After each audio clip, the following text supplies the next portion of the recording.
wala kang pera, wala kang kwenta. Isang masakit na katotohanan, isang mahirap na karanasan natin palagi dito sa mundo. Na kapag wala kang pera, hindi ka man nakikita. Kapag wala kang pera, binabaliwala ka.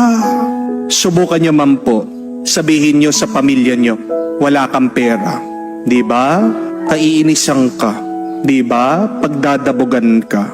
Di ba? Unti-unti lalayo sila sa iyo. Pero katotohanan na pag wala tayong pera, iniiwasan tayo ng mismong pamilya at kamag-anak natin. Makikita mo kung sino talaga yung tunay na nagmamahal sa iyo. Pag wala kang pera, kung sining mananatili, kung sino yung tatanggap sa iyo, yun yung totoo, tapat at tunay na nagmamahal sa iyo.